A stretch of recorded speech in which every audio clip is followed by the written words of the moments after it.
Bienvenue encore une fois sur Webster 7 Languages.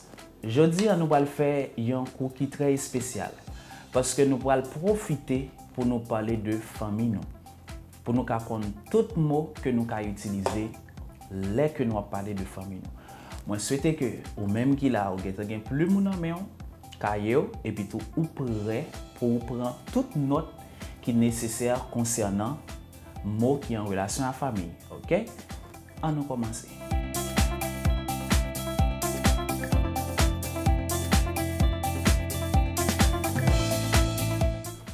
Bon, pour nous commencer, nous allons commencer avec texte noir, mais je dis en tout, nous avons tout profité non seulement pour nous traduire mots qui dans le texte que nous allons lire, et puis pour nous tout essayer de comprendre comment que nous lisons les mots apparaissent devant nous. On nous commencer. Ce texte c'est minha família. Minha família. Minha família mora em uma casa pequena. Minha família mora em uma casa pequena. Là, nous avons minha. Tout le monde qui a suivi pour ça, qui était suivi courant juste avant depuis que nous commencer, nous connaissons que minha c'est un pronom possessif que lié, c'est-à-dire que li permet d'utiliser, li permet de dire yon bagay qui pour. Comme familia, c'est un mot qui c'est féminin, alors ça que nous utilisons devant là c'est minha. Si nous regardons bien, nous prenons minha, li écrit N-I-N-H-A, c'est-à-dire que là nous tout profiter comprendre que depuis que nous NH, les gens sont de ni. Et c'est ça que fait nous dire nia, minha. Minha família mora. Mora ça lui-même c'est verbe molal. OK? Minha família mora. Mora c'est verbe molal. C'est-à-dire que l'aime dit verbe molal, nous tous là connaissons que verbe molal c'est verbe habiter ou bien rester. C'est un verbe qui suit le modèle verbe falal pour conjuguer au présent. C'est-à-dire, et ça fait dire minha família mora em uma casa. Em uma casa, ou casa c'est caille. C'est-à-dire que il dit famille moi rete dans yon caille. C'est-à-dire en ça c'est non. Et puis tout dit uma qui c'est une en français ou on dit yon en créole. Puisque casa lui-même c'est un mot qui est féminin, c'est ça que fait dire uma casa. Nous allons commencer. Minha família mora em uma casa pequena. Pequena. Pequena, c'est-à-dire là, pequena, mot ça signifie petit. C'est-à-dire uma casa pequena, yon ti caille. OK? Puisque casa c'est un mot féminin, mais pequena, il vient tourner par à tout pour le cas accorder ensemble avec casa. Minha família mora em uma casa pequena. É simples. Simples, c'est simple. É simples, c'est-à-dire que li simple. Kailan simple. É simples, mas bonito. Bonito, c'est-à-dire belle. Li simple, mais li belle. Tem grande jardim. Tem grande jardim, tem ça, c'est un côté qui dit gagnons gros jardin. C'est-à-dire que tem ça c'est verbe tel que nous tout apprenons déjà, c'est-à-dire verbe gagner. Tem grande, c'est-à-dire comme jardin c'est un mot qui masculin, c'est ça que fait dire tem grande jardim. Eu gosto de trabalhar no jardim. Eu gosto, c'est verbe gostar. C'est-à-dire que nous tous là qu'on verbe gostar. Verbe gostar, c'est verbe aimer. Eu gosto de trabalhar, c'est-à-dire moi aimer travail. Trabalhar, c'est verbe travailler, c'est verbe travail en créole. Eu gosto de trabalhar no jardim. No jardim, c'est dans jardin. C'est-à-dire moi aimer travail dans jardin. Mas minha irmã odeia trabalhar no jardim. Mas minha irmã odeia trabalhar no jardim. Mas minha irmã, mas c'est mais minha irmã, c'est ma sœur ou bien semna. Odeia, c'est verbe railler. C'est verbe railler en créole. Mais à l'infinitif, c'est odeial. Odeial dans tout, il y a ce verbe falal pour conjuguer au présent. Minha irmã odeia, semna railler, trabalhar, travail, no jardim, no jardin. Ela prefere l'elle. Ela prefere l'elle. C'est-à-dire, li préféré, li. Ok? C'est-à-dire que là, que nous venons ela, nous venons préférer, qui c'est verbe préférer. Et puis tout, nous venons l'elle, qui c'est li. C'est-à-dire, ela prefere l'elle. Li préféré, li. Elle allait de manhã. Elle allait de manhã. Le ça, c'est toujours verbe l'elle. C'est-à-dire que dans la conjugaison, là on a elle a. On dit elle allait de manhã, c'est-à-dire li dans matin, de manhã. Li prononcer manhã. Manhã c'est dans matin. Elle allait de manhã. À tarde e à noite. À tarde, c'est après-midi. Et à noite, c'est le soir. C'est-à-dire, li remet Lili, elle allait, Lili dans le matin, après-midi, et puis à soir. Meus pais gostam de cozinhar. Meus pais gostam de cozinhar. C'est-à-dire que meus pais, c'est là que on dit meus pais, on dit parents mieux. Meus pais c'est parents mieux. C'est que là, depuis dire meus pais, surtout ni maman dan, ni papa dan. Meus pais gostam de cozinhar. C'est-à-dire que papa, maman, yo remet faire manger. Minha família sempre toma café da manhã e janta juntos. Minha família, que c'est famille moi, sempre toma, sempre c'est toujours. Sempre toma, toujours prend café da manhã. C'est-à-dire café da manhã, c'est petit déjeuner. C'est-à-dire que ça que vous mangez le matin. Même si vous écrit café da manhã, qui c'est café le matin, il n'est pas forcément c'est seulement café cadran. C'est-à-dire que café da manhã en portugais signifie petit déjeuner. C'est-à-dire tout ce que vous mangez dans le matin, c'est café da manhã. Minha família sempre toma café da manhã e janta juntos. C'est-à-dire yo toujours prend petit déjeuner et yo dîner ensemble. C'est-à-dire que le jantar, c'est ça que on prend le soir, ok? E janta juntos. Nós conversamos. C'est-à-dire que nous parlons. Nós conversamos. Conversamos, c'est le verbe conversar. C'est-à-dire, pourvu que le gain nos dans devant, on dit nós conversamos. Nós rimos. Nós rimos. Rimos, c'est le verbe rir. Qui c'est verbe rire, c'est un verbe qui suit le modèle verbe partir pour conjuguer au présent. Nós rimos, c'est-à-dire que nous rit. On va essayer de commencer à lire, sortir dans le commencement texte, revenant rimos. Minha família mora em uma casa pequena.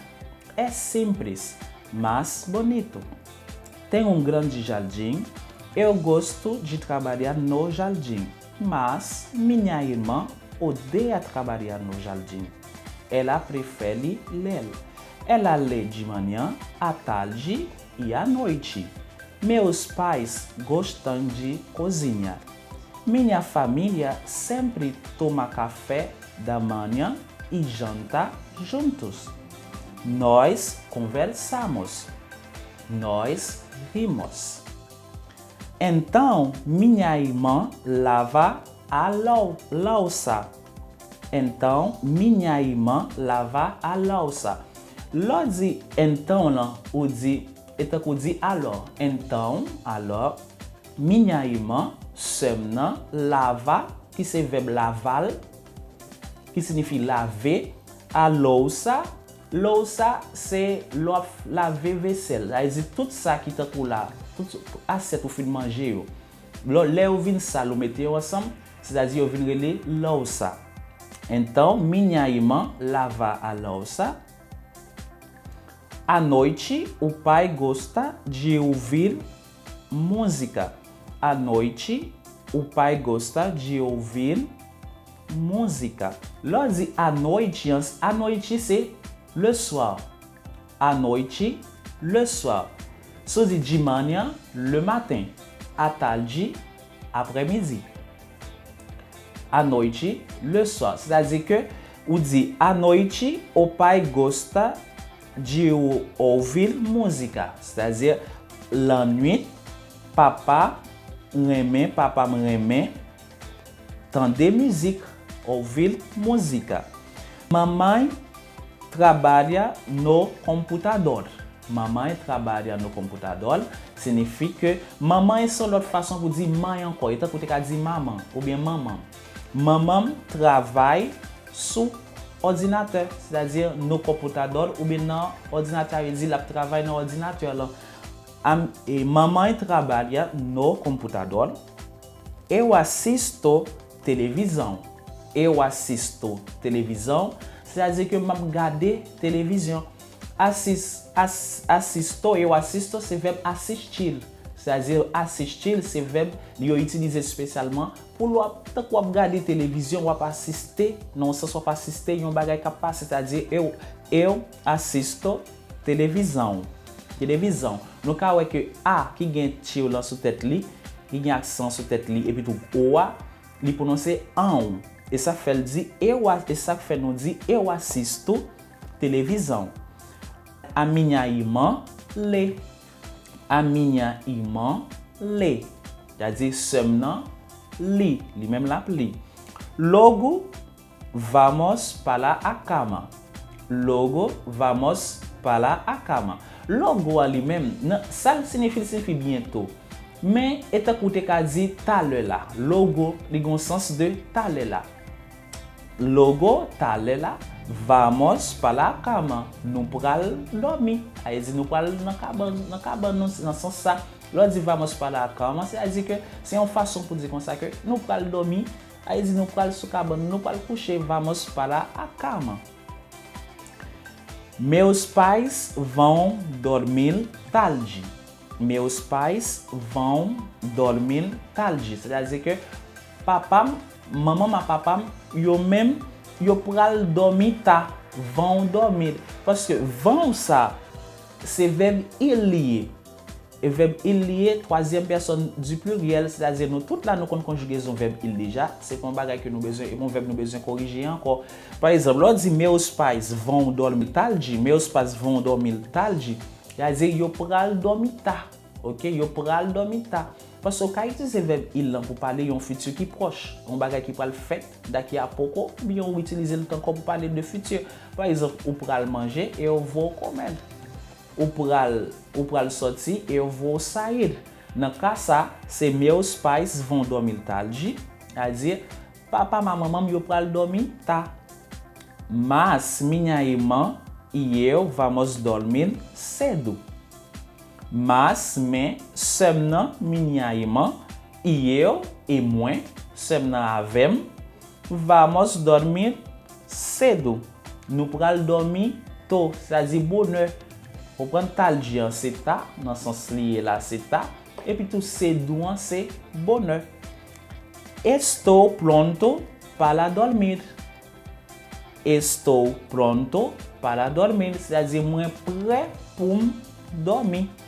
Eu estou, là li pa gen eu là, mais c'est une bagay pour nous connaître que verbe là en portugais, sauf vous utiliser pronom yo, sauf vous pas utiliser yo parce que estou là getan montrer que c'est ou même qui parler.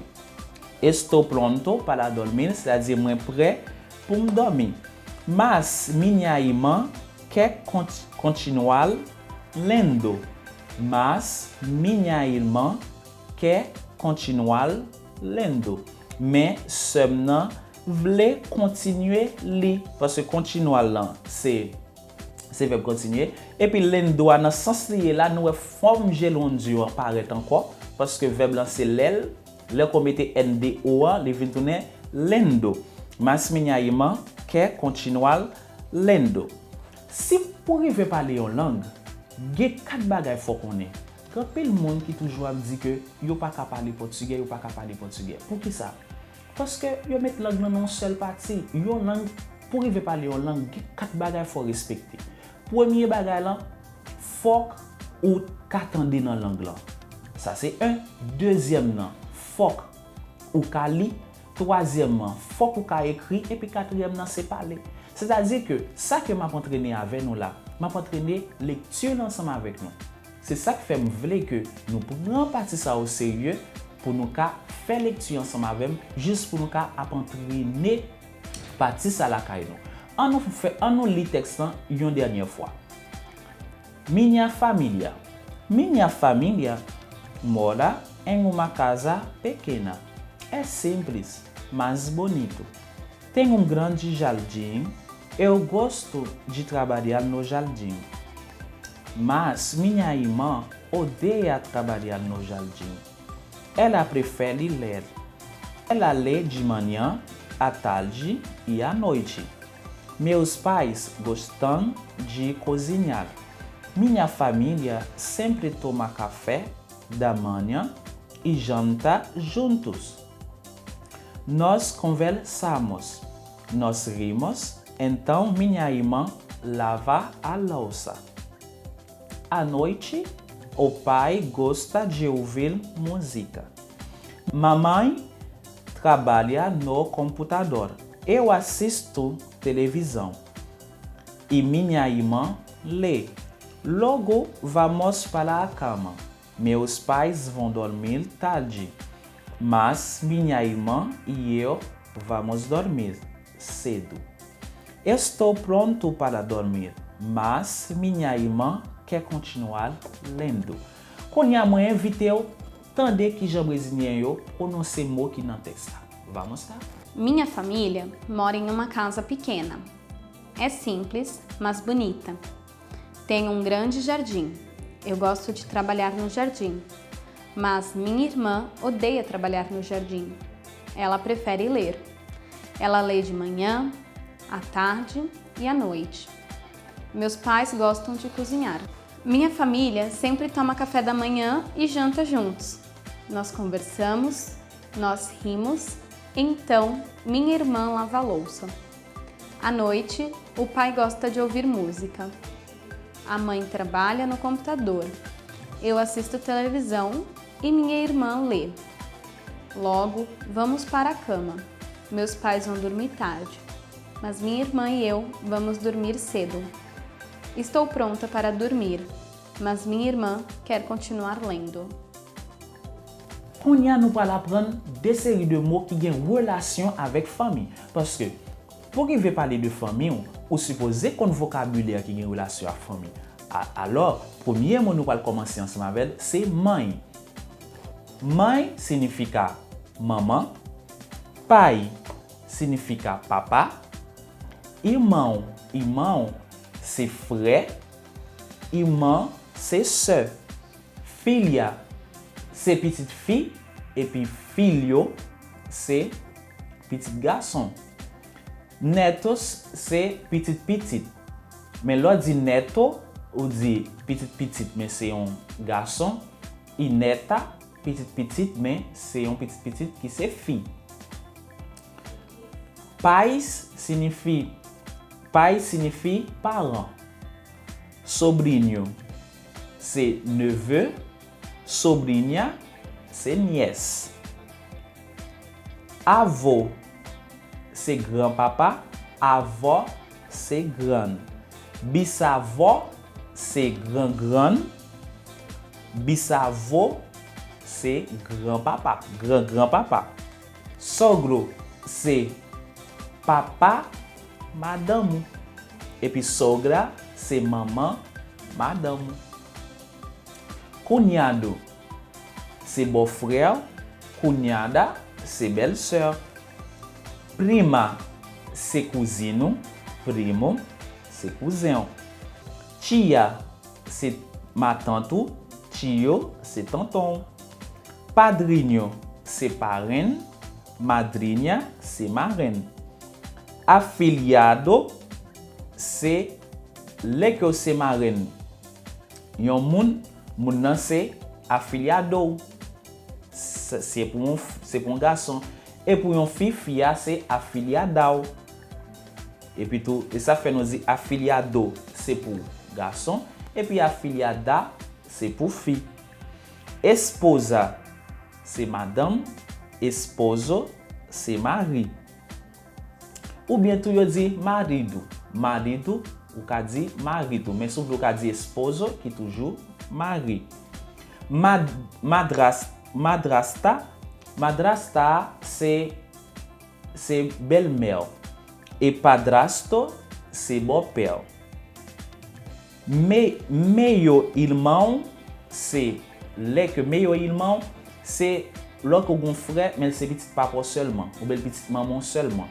Ou bien dire meilleur irmão, lorsque vous avez une soeur, c'est petit maman seulement, ou bien petit papa seulement. C'est-à-dire meilleur, si vous venez tourner meilleur irmão, c'est à dire moitié frère. Et meilleur irmão, c'est moitié sœur. Ça, c'est mot qui est en relation ensemble avec famille. Moi, invite tandis que Jean Brésilien yo prononcer mot ça yo en portugais. Vamos lá? Mãe, pai, irmão, irmã, filha, netos, pais, sobrinho, sobrinha, avô, avó, bisavó, sogro, sogra, cunhado, cunhada, prima, primo, tia, tio, padrinho, madrinha, afilhado, esposa, marido, madrasta, padrasto, meia-irmã. Konya, nous fin tande texte là, nous fin li texte là qui en relation à famille. Nous tende le tout et puis nous tende plusieurs mots qui en relation à famille. Qui ça nous va le faire konya?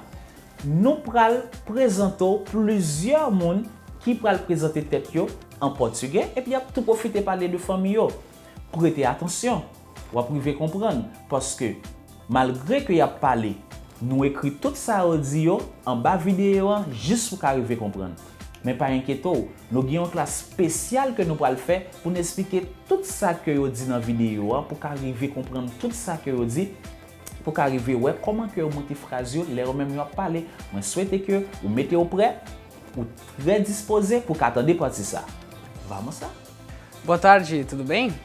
Meu nome é Gabriel, eu tenho 24 anos e eu moro aqui em Blumenau, Santa Catarina, no Brasil. Eu moro sozinho, mas a minha mãe mora em São Paulo e aqui é muito quente, gente, hoje tá muito quente. Oi, meu nome é Laura, eu tenho 19 anos, sou professora de inglês e literatura. Eu moro em Timbó, Santa Catarina, mas trabalho em Blumenau. Eu sou de São Paulo. Eu moro com os meus irmãos, com os meus pais e com a minha avó. Tenho vários parentes espalhados por Minas Gerais, Pernambuco e São Paulo. Eu gosto muito de ler e a minha família ama assistir filmes na Netflix comendo pipoca à noite, especialmente agora que é Natal. Olá, boa tarde. Meu nome é Nessi, moro em Blumenau, sou casada, tenho 2 filhos, o David e a Kellen Cissa. O David também mora em Blumenau, a Kellen Cissa mora na Suíça e meu esposo se chama Sigmar. Trabalho na escola de idiomas que se chama IASIG. Eu tenho 64 anos.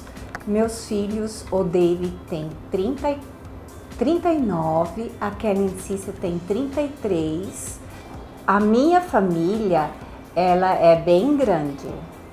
Por parte do meu pai, ele tinha 9 irmãos. Portanto, eu tenho 9 tios. A minha mãe, ela tinha 3 irmãs. Tenho bastante primos e primas também que moram em Blumenau e em Timbó. Todos eles já estão adultos casados, têm filhos e filhas e todos trabalham.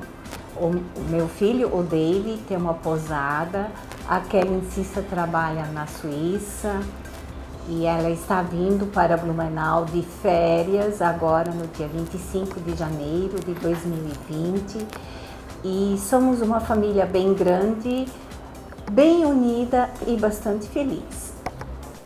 Moi souhaite que classe ça était très important pour vous.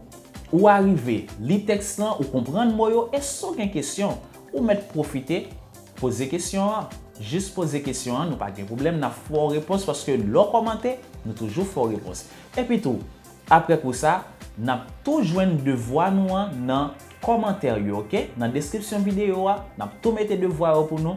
Tout le monde qui a suivi pour ça, les qu'on suivre pour ça, il faut faire devoir. Pour qui ça? Parce que l'on pas fait devoir. Ça vient arriver que si que gen bagay qu'on pas comprendre, ou pas jamais connaître. Et ça fait toujours bon, pas garder vidéo pour garder, c'est juste faire devoir et puis tout après ça, n'a corriger tout devoir. Et ceci, très bientôt, nous allons pour nous bailler date examen nous. Restez prêts parce que examen est très important et avec examen, on a arrivé au niveau tout élève. À la prochaine.